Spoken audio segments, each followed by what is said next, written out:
The stars twinkled against the vast darkness of space as the USS Horizon cut through the void. The ship was humanity's pride, sleek, powerful, and equipped with the best technology Earth had to offer.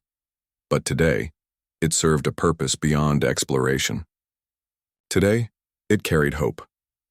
Ambassador Alan Carter stood in his quarters, adjusting his formal blue uniform one last time. He was a tall man with kind eyes and graying hair at his temples. His hands trembled slightly as he pinned the United Earth emblem to his chest. After 30 years in diplomatic service, this was the moment his career had built toward. First contact, he whispered to himself, still amazed that the words applied to him. Humanity had dreamed of this day for centuries. Two. Ship's intercom crackled.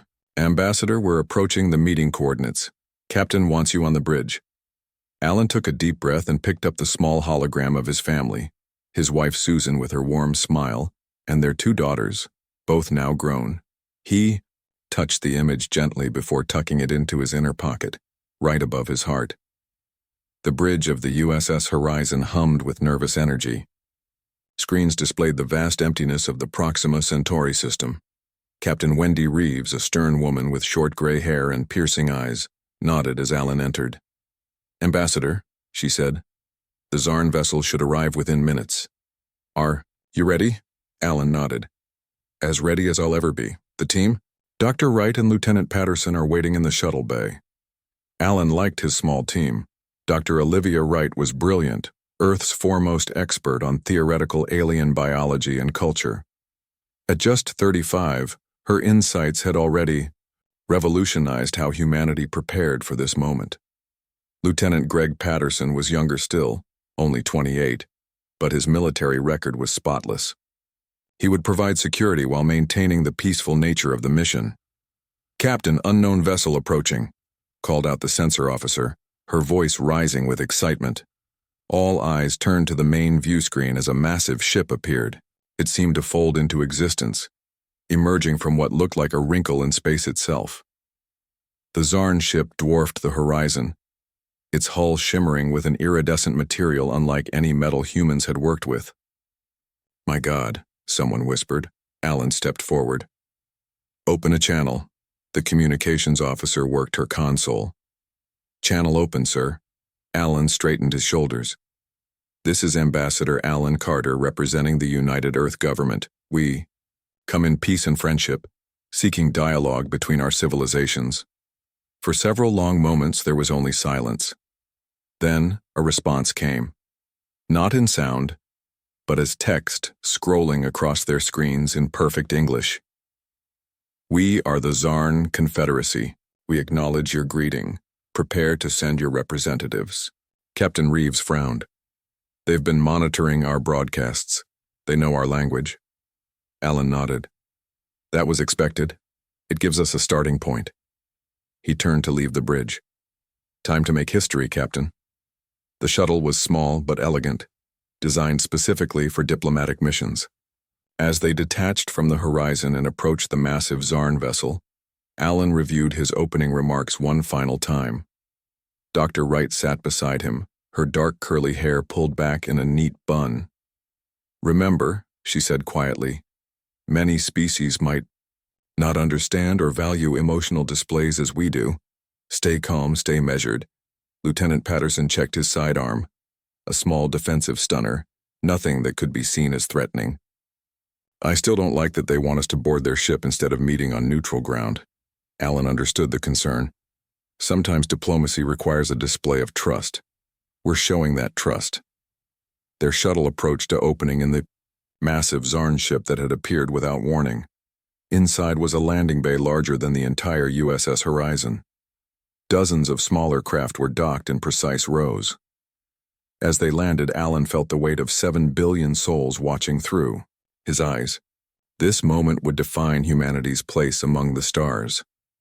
The shuttle door opened with a soft hiss. Alan stepped out first, followed by Dr. Wright and Lieutenant Patterson. They found themselves in an eerily silent docking bay. The air was breathable but smelled faintly of cinnamon and ozone. 4 figures approached from across the bay. The Zarn were tall, at least 7 feet, with slender builds. Their skin was a pale blue, almost translucent, revealing shadowy shapes of internal organs beneath. Their eyes were large and entirely black, reflecting the humans like mirrors. Alan stepped forward and placed his right hand over his heart, the gesture they had decided would be their formal greeting. I am Ambassador Alan Carter. This is Dr. Olivia Wright and Lieutenant Greg Patterson. We bring greetings from Earth. The tallest Zarn inclined its head slightly. When it spoke, the words came not from its mouth, but seemed to form directly in Alan's mind. I am Overseer Zan. These are my attendants. You will follow. No introductions for the others, Alan noted. He exchanged glances with Dr. Wright, who gave a slight nod. They followed the Zarn through vast corridors lined with a material that seemed to pulse with inner light. They were led to a circular chamber. In the center was a table with 3 seats on one side, presumably for the humans. On the opposite side stood 7 Zarn, all wearing elaborate harnesses decorated with glowing crystals. Please, sit. Overseer Zan gestured toward the chairs. The diplomatic discussions began cordially enough.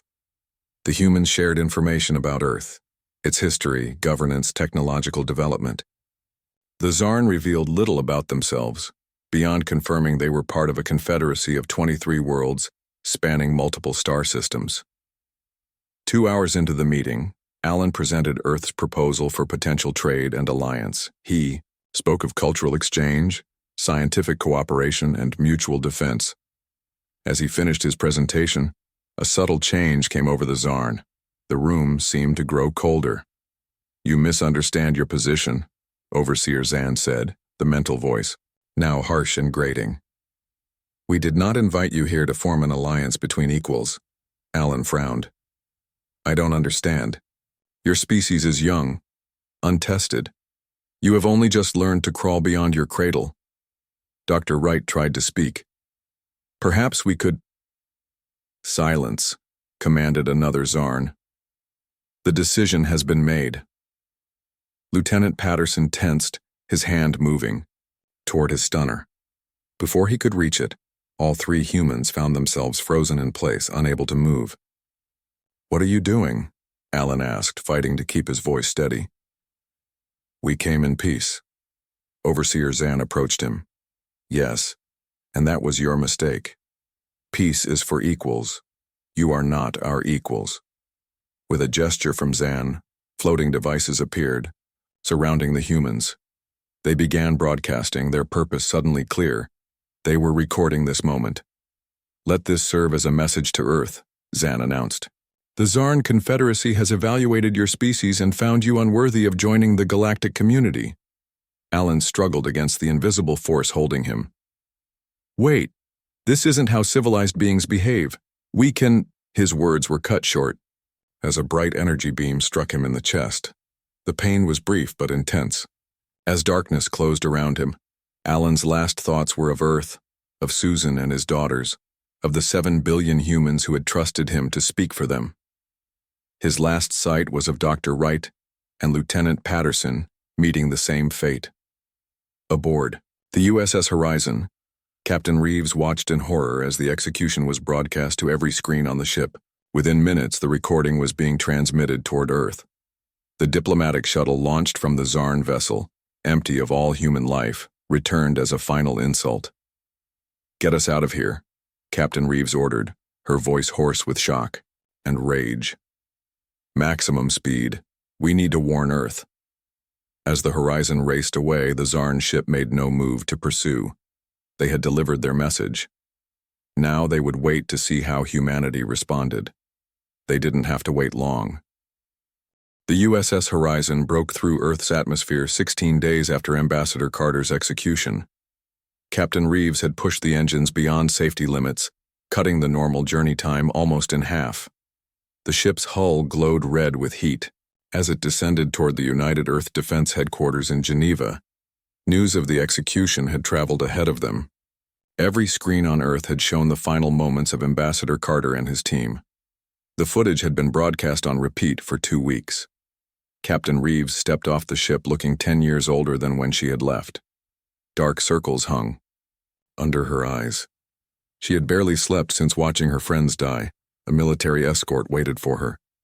"Ma'am, the President and Joint Chiefs are ready for your report." The United Earth Defense Council chamber was packed. President Heather Jackson sat at the center table, her normally perfect appearance showing signs of strain.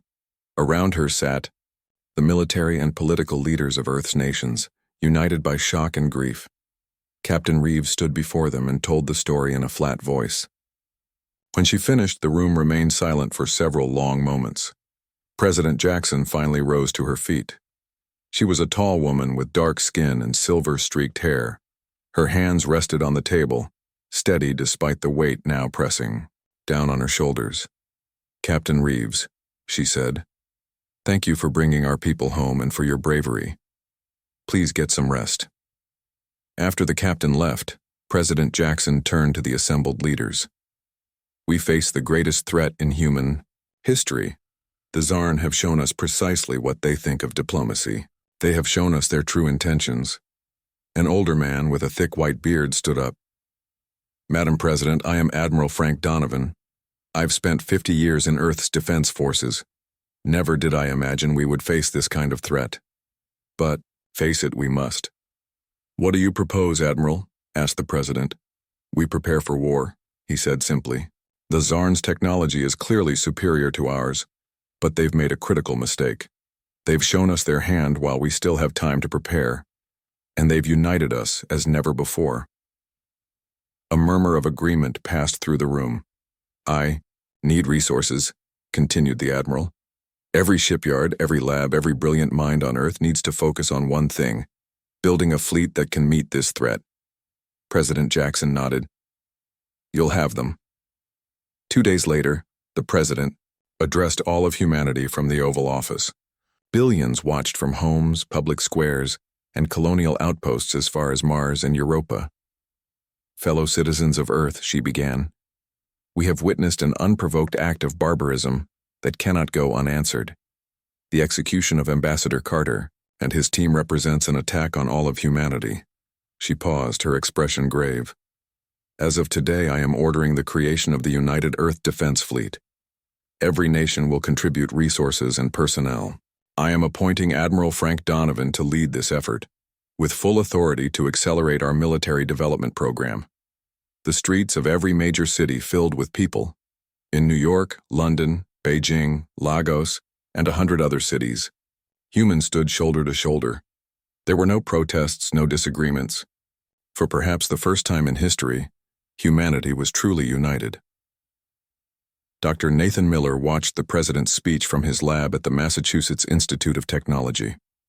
He was a thin man with wild hair and gentle eyes behind thick glasses. Until 2 weeks ago, he had devoted his career to peaceful technology, better engines for colony ships, more efficient energy systems for Mars. Now he looked at the weapon designs spread across his desk. His assistant, Ryan Kelly, stood nearby. "Are we really going to build these?" Ryan asked. Nathan nodded slowly. "They've left us no choice. But we'll do it right. We'll make weapons that protect our people without destroying who we are." Across the planet, similar scenes played out. Farmers volunteered their fields for military bases. Factory workers shifted to round-the-clock schedules. College students left their studies to join the newly formed Space Fleet Academy.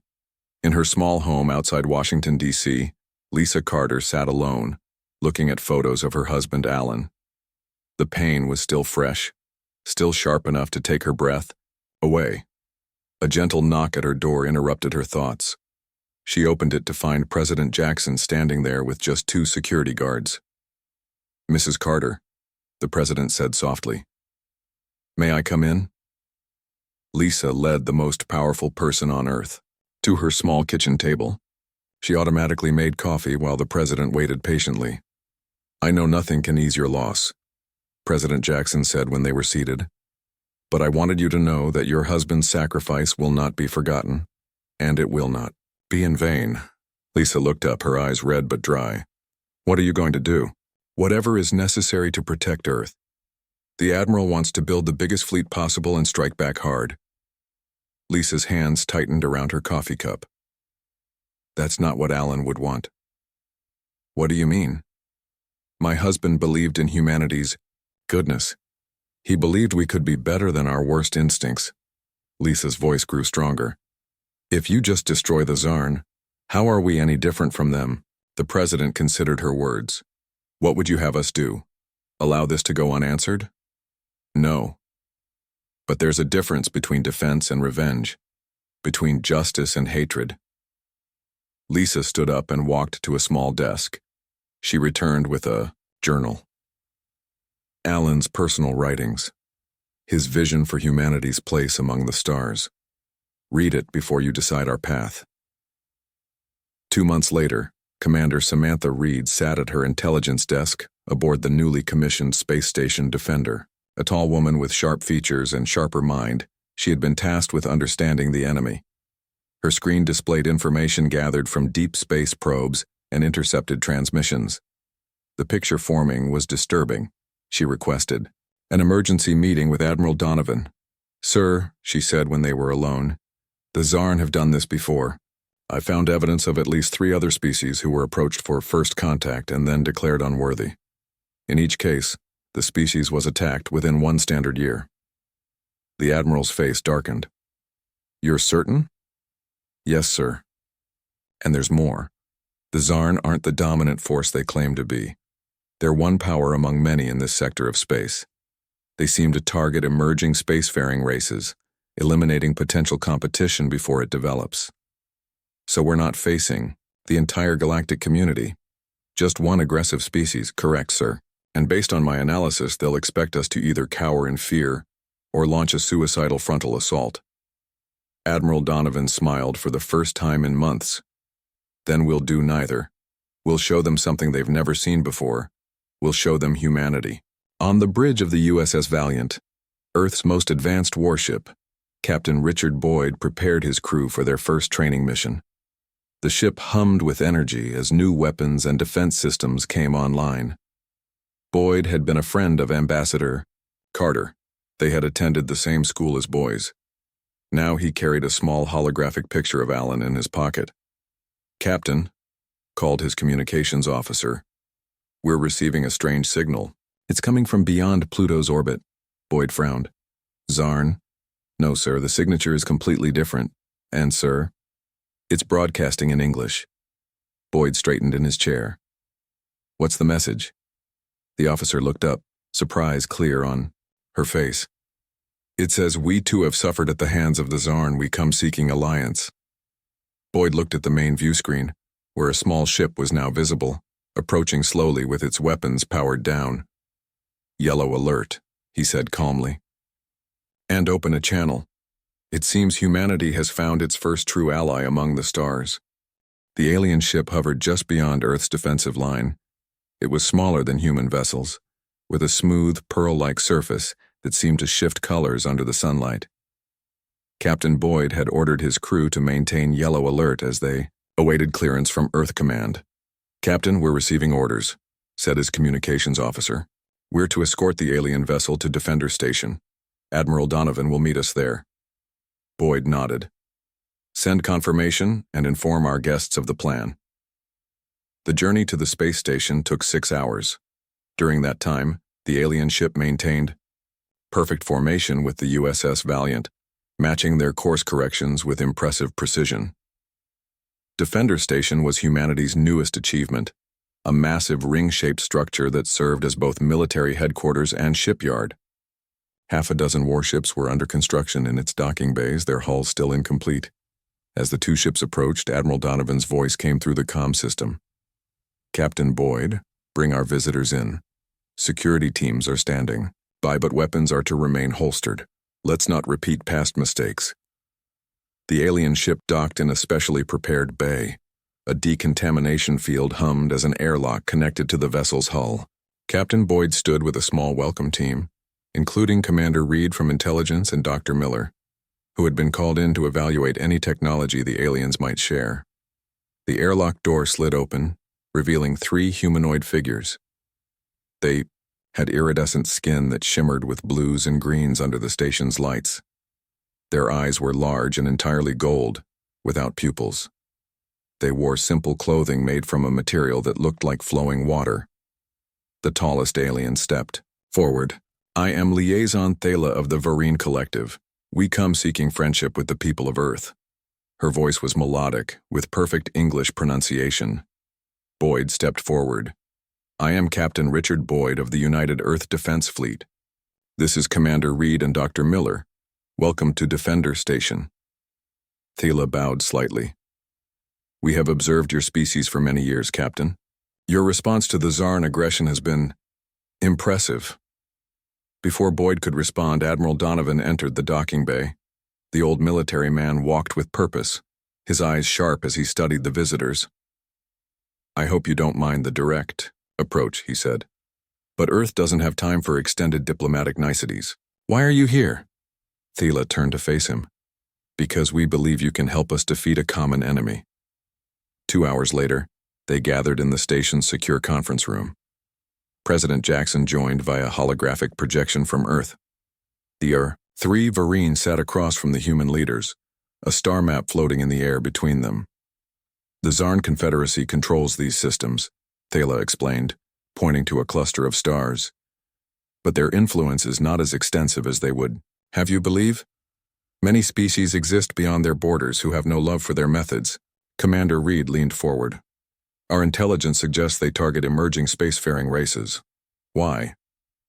The second Varine, who had introduced himself as Navigator Kren, answered, "Fear. The Zarn rose to power through conquest, not cooperation. They fear any species with the potential to challenge them, so they crush that potential early." "How many others have they attacked?" asked President Jackson. 17 known species over the past 800 years, Thala replied. "Some were destroyed completely. Others, like the Varine, were forced to flee their home systems." Dr. Miller had been quiet, studying the Varine technology with hungry eyes. Now he spoke. "Your ship's hull material, it's not just decorative, is it? It's a defense system." Thala smiled. "Very observant, Doctor. Yes, it disperses energy weapons and adapts to projectiles. We would be willing to share this technology among others." "In exchange for what?" Admiral Donovan asked bluntly. "Alliance," Thala said.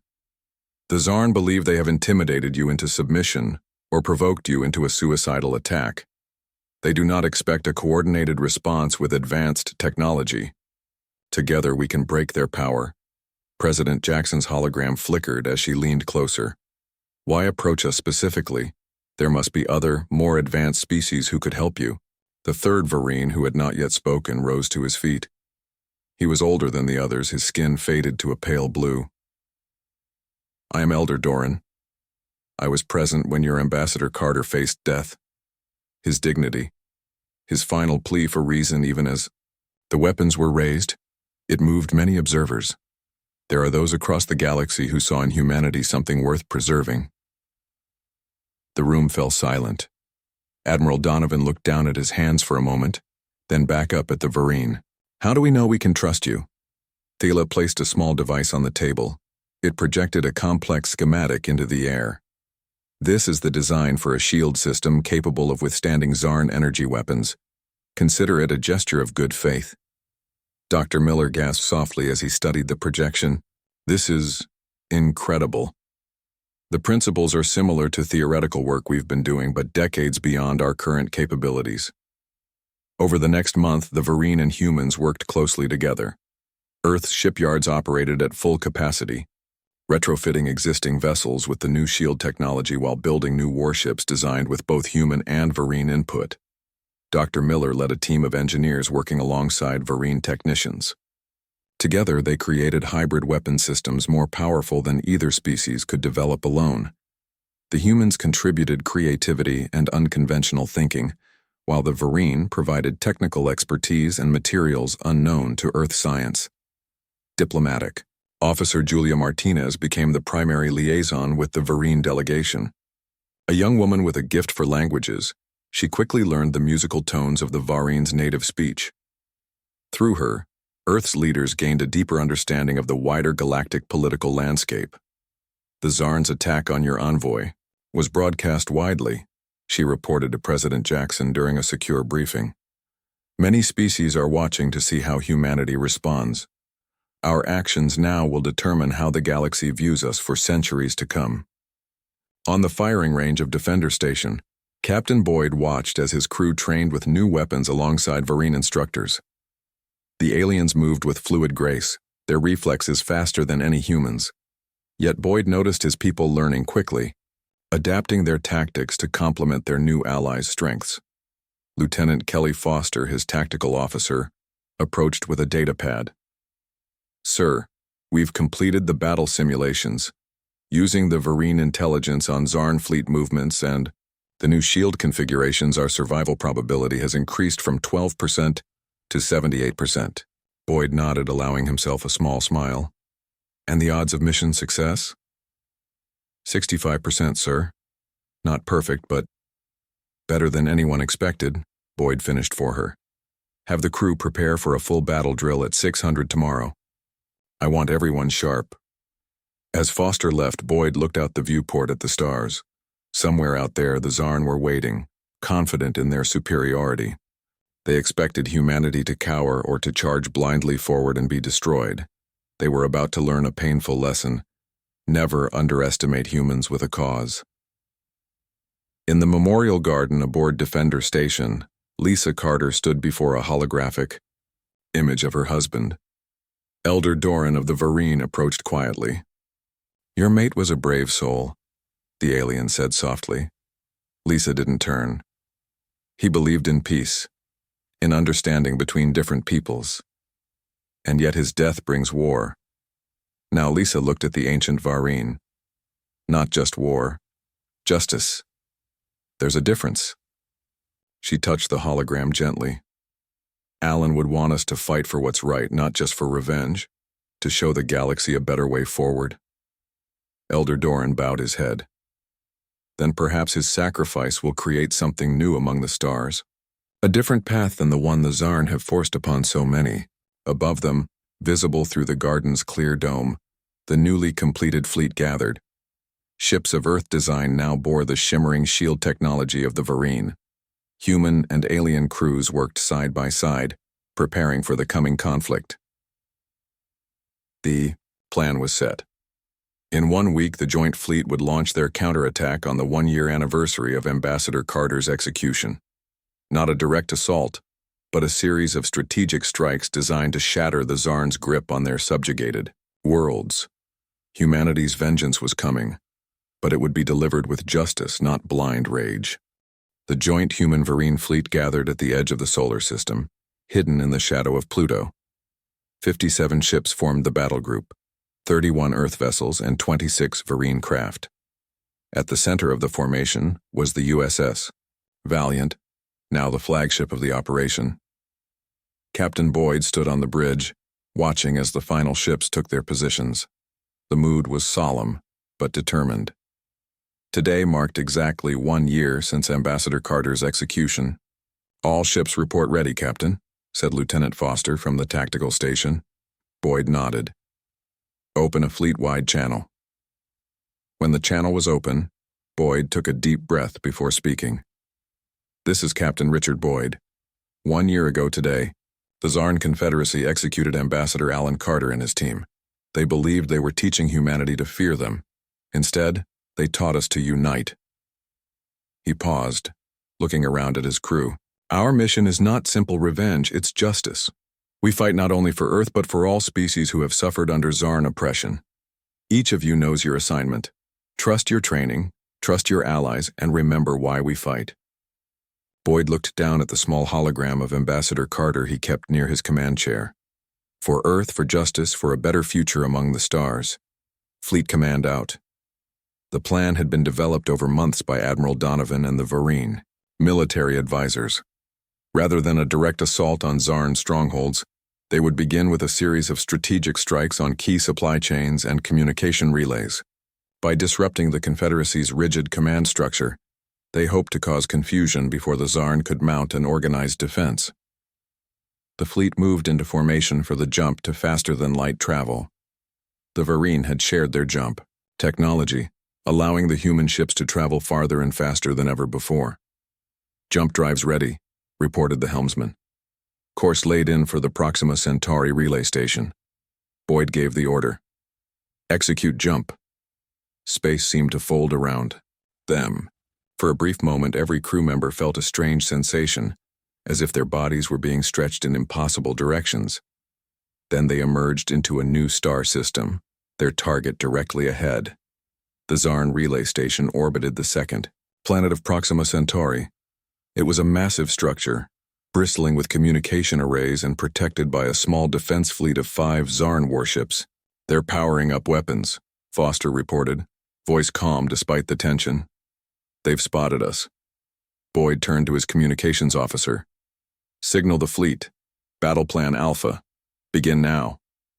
Instead of moving into a traditional attack formation, the human and Varine ships scattered in seemingly random directions.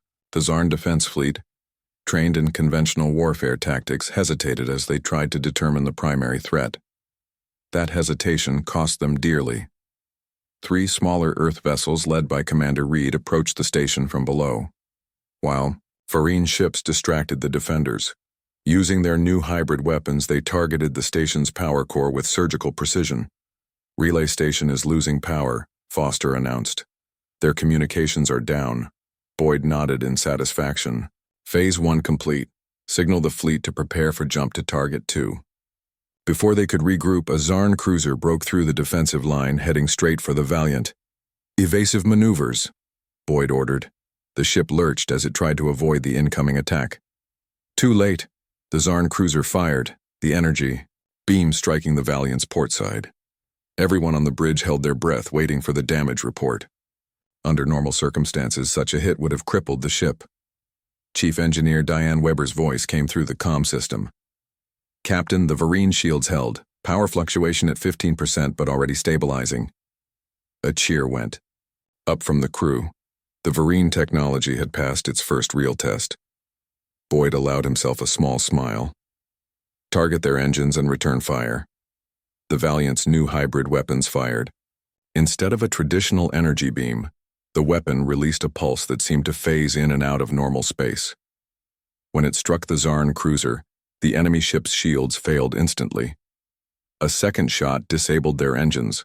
Over the next 24 hours, the fleet carried out similar attacks on 6 more Zarn facilities. Each success built confidence among the human crews, who had never faced alien enemies in combat before. By the 3rd day, news of their attacks was spreading throughout Zarn territory. The Confederacy leadership, unprepared for such an effective response from a supposedly primitive species, scrambled to adjust their defenses. On day 4, the fleet gathered near a gas giant called Caldera for their most daring operation yet. 3 Zarn dreadnoughts, their largest class of warship, had been dispatched to trap and destroy the human Varine fleet. Captain Boyd studied the tactical display as the massive enemy ships approached. Each dreadnought was 3 times the size of the Valiant, with firepower to match. "They've got us surrounded, Captain," Foster said quietly. Chief Engineer Weber's voice came through on a private channel. "Captain, I might have an idea. It's risky, but—" Boyd listened as she explained her plan. It was indeed risky, possibly suicidal, but it might just work. "Do it," he ordered. Weber led her engineering team in a frantic reconfiguration of the ship's systems. They vented plasma from the engines in a carefully calculated pattern, creating an electromagnetic storm that engulfed the ship and spread outward. On the bridge, the lights flickered as power was diverted. "Zarn ships are firing," Foster warned. Boyd gripped his chair as the ship shuddered. "Hold steady. Wait for it." The electromagnetic storm reached the Zarn vessels just as they launched their full attack. Their targeting systems, designed to track solid objects, were suddenly blind in the storm of energy. "Now," Boyd ordered. "Full power to engines. Get us out of here." The Valiant shot forward, slipping through a gap between 2 dreadnoughts before they could adjust. The rest of the fleet followed, executing a precision jump to safety while the Zarn ships continued firing at empty space. News of this escape spread even faster than their earlier victories. Across Zarn territory, subject species began to whisper about the humans who had outsmarted the supposedly invincible Confederacy. On some worlds, these whispers turned to action. The Kalurians, silicon-based life forms used as slave labor in Zarn mining operations, disabled critical equipment and fled into the planet's crystal forests. The avian Petrovi sabotaged atmospheric processors on key Zarn worlds. As reports of these uprisings reached the fleet, Admiral Donovan contacted Captain Boyd with new orders. The Zarn are stretched thin trying to contain these rebellions, the Admiral explained. It's time for Phase 2. Dr. Miller has completed work on the infiltration units. Boyd looked at the schematics being transmitted. These will bypass their security systems. Better than that, the Admiral replied. They won't just get past Zarn defenses, they'll rewrite them, turning the Confederacy's own automated systems against them. Boyd studied the plan. It was brilliant and terrifying, a level of technological warfare the Zarn couldn't have anticipated from primitive humans. We launch in 12 hours, the Admiral continued. This operation will decide whether we merely survive this conflict or actually win it. As Boyd prepared his crew for the mission, he received an unexpected message from Earth. It was from Lisa Carter. Remember, her message said simply, justice, not vengeance. Show them who we really are. Boyd tucked Ambassador Carter's hologram into his pocket and headed to the bridge. The next phase of humanity's response was about to begin. The final phase of the operation centered on the Zarn homeworld, Zarnix Prime. After months of fighting, the joint human-Varine fleet had pushed deep into Zarn territory. Each victory built upon the last, as more subjugated species joined the growing rebellion. Admiral Donovan's strategy had worked better than anyone expected. Instead of trying to match the Zarn's superior firepower, humans had used their greatest strengths, adaptability and unpredictability. The Zarn military, built on rigid protocols and overwhelming force, struggled to counter human tactics that changed with each engagement. Captain Boyd stood on the bridge of the USS Valiant as they emerged from their jump into the Zarnix system. 7 ships from different species now joined the human-Varine fleet. The coalition represented the future they were fighting for, diverse peoples united by a common cause.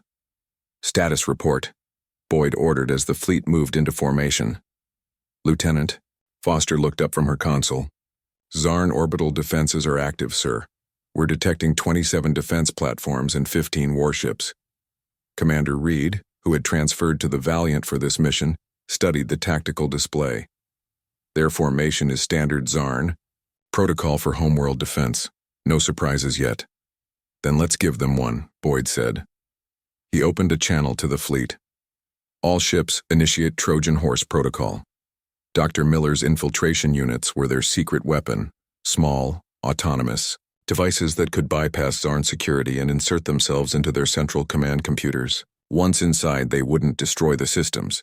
They would rewrite them, causing Zarn automated defenses to stand down at critical moments. The first wave of these devices launched from the human ships, appearing on Zarn scanners as simple debris. As predicted, the Zarn ignored them, focusing instead on the approaching fleet. On the bridge of the Valiant, tension built as they watched the infiltration units progress on their screens. First units have reached the outer defense grid, reported Foster, beginning insertion. For several minutes, nothing seemed to happen. Then, one by one, the lights on the orbital defense platforms began to flicker. It's working, Commander Reed said quietly. Their systems are being compromised. Boyd nodded. Signal Admiral Donovan. Phase 1 complete. Begin Phase 2. The Admiral's voice came through clear on the secure channel. Well done, Valiant. Strike teams are launching now. From the belly of the largest ships in the fleet, small, assault craft detached and accelerated toward the planet's surface. Each carried a team of soldiers from various species, led by human and Varine officers. Their target, the Sovereign Citadel, heart of the Zarn government and home to their high command. Commander Reed rose from her station. Captain, permission to join the strike team. Boyd looked at her with concern. This isn't your assignment, Commander. With respect, sir, I've studied the Zarn longer than anyone. I know their protocols, their weaknesses. The team needs me.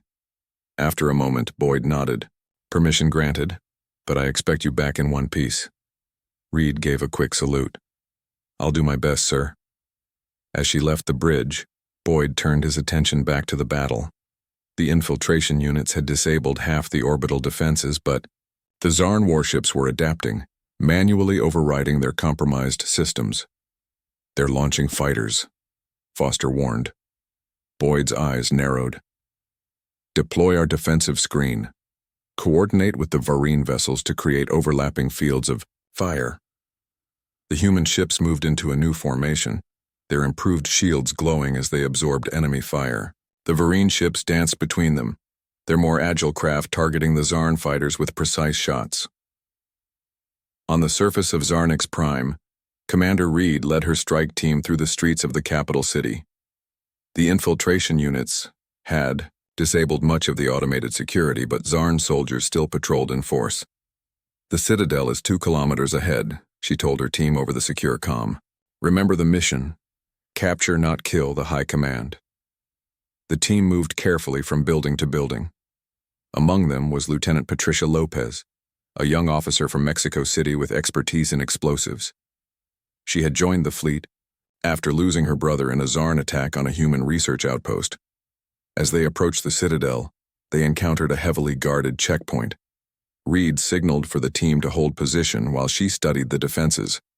There's no way past, without being seen, she whispered. Lieutenant Lopez looked at the massive gate, then at her teammates. I can create a diversion. The rest of you can get through when they investigate. Reed shook her head. Too dangerous. We find another way. There is no other way, Lopez insisted, and we're running out of time.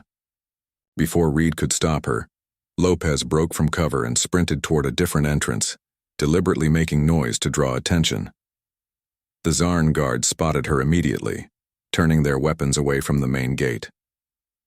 Go, Lopez shouted, over the comm as she threw explosive devices that created clouds of smoke and confusion. Complete the mission. Reed hesitated for only a second before giving the order. Move now. Get to the inner sanctum. The team rushed through the checkpoint while the guards were distracted. Behind them they heard weapons fire as Lopez held off the Zarn as long as she could.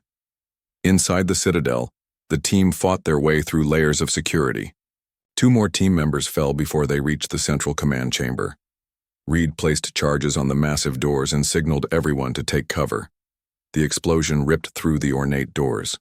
Through the smoke, Reed led the remaining team members into the inner sanctum of the Zarn government. Inside they found Supreme Hierarch Kazal and his 6 commanders. The Zarn leaders were tall, imposing figures with skin the color of burnished copper.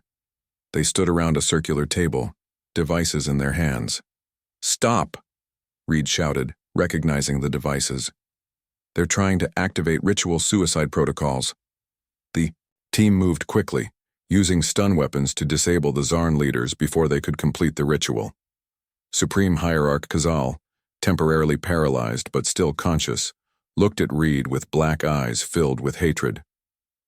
You should have killed us, he said in perfect English. It would have been more merciful. Reed approached him slowly. That would be too easy. You will face justice for your crimes, not just against humanity, but against all the species you've terrorized. In orbit above, the battle had turned decisively in favor of the Coalition fleet. With the planet's defenses compromised and news spreading of the High Command's capture, many Zarn ships surrendered rather than continue a hopeless fight. Captain. Boyd received the message from Commander Reed with a mixture of relief and sadness. They had achieved their objective, but at a high cost. Lieutenant Lopez and many others had given their lives to make this victory possible. He opened a channel to Admiral Donovan. Sir, Phase 3 is complete. The Zarn High Command is in custody. The Admiral's voice came back strong and clear. Well done, Captain. All ships, cease fire, except surrenders where offered. Boyd looked out at the planet below, then at the small hologram of Ambassador Carter he kept nearby. "We did it, old friend," he whispered. "Not just revenge, justice." 5 years later, a memorial space station orbited at the exact coordinates where Ambassador Carter had first met the Zarn. Named Carter Point, it served as a diplomatic hub where emerging spacefaring races could safely make contact with the wider galactic community. The Zarn Confederacy had been dissolved, replaced by the Galactic Concord, an alliance of free worlds built on principles of sovereignty and cooperation. Earth, once an isolated newcomer to the galactic stage, was now a respected founding member. On the observation deck of Carter Point, Admiral Richard Boyd, formerly captain of the USS Valiant, stood looking out at the stars. A young Zarn diplomat approached part of the new government that had replaced the overthrown regime. "How did you do it?" the young diplomat asked. "When we killed your envoy, you had every reason to destroy us completely. Why didn't you?" Boyd considered the question carefully before answering. "Because the true strength of humanity isn't in our weapons or even our ingenuity. It's in our capacity to choose justice over vengeance." Ambassador Carter knew that. The end, we didn't just avenge him, we honored him by building something better than what came before. As the Zarn diplomat absorbed these words, Boyd turned back to the viewport. Out there, among the countless stars, humanity had found its place, not through conquest, but through justice tempered with wisdom. It was a legacy Ambassador Carter would have been proud of,